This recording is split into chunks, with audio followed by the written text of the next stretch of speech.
J'ai été informé par des amis communs que Rodney Ekorezok, qui est l'un des fondateurs du Grand Gabon, avait été arrêté quelques heures auparavant. Rodney est un citoyen français qui a la double nationalité franco-gabonaise et des personnes de la police sont venues à son domicile en son absence, ont arrêté plusieurs de ses amis et ensuite l'ont arrêté et depuis lors il a disparu. Officiellement, on lui reprocherait de ne pas avoir payé une facture dans un hôtel. Bon, chose un peu étonnante, il est gabonais, il a sa maison.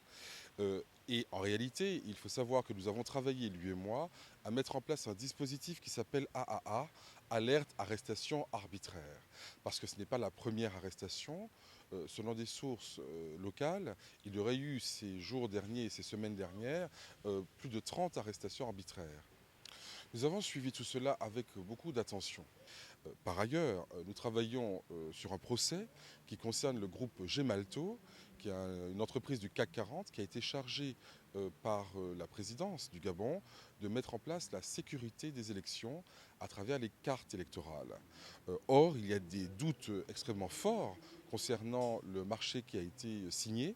Nous avons porté plainte contre Gemalto et il y a de cela un mois, le juge français, le tribunal de grande instance, le doyen des juges d'instruction, a jugé la plainte recevable. Donc il y a là un certain nombre d'éléments troublants. Défaut de transparence, une entreprise un petit peu incertaine, douteuse peut-être, et puis des arrestations à la veille de l'élection ou pendant le processus de dépouillement. Tout cela ne conduit pas à la sérénité, vous en conviendrez. Une pétition a été lancée par des amis communs, elle s'intitule Libérer Rodney. Et donc nous disons très clairement à monsieur le président Bongo, qui est toujours président d'exercice à cette heure, que la crédibilité même de son élection passée et future est en jeu. Quand on est un président serein, démocrate, on n'arrête pas les gens qui sont perçus comme des opposants à la veille de l'élection. Les gens vont et viennent, ils ne commettent pas de délit particulier, on doit laisser faire les choses. Donc je ne sais pas qui a gagné, qui a perdu, mais du point de vue de l'image, je pense qu'il est problématique d'agir de la sorte, d'envoyer les policiers de manière arbitraire. Moi-même, quand j'étais au Gabon, il y a 3 ans, car je suis allé il y a 3 ans, j'ai vu un jour des policiers débarquer dans le domicile privé où je me trouvais pour me déloger sans explication. Jusqu'à ce jour, je n'ai pas eu d'explication du gouvernement gabonais.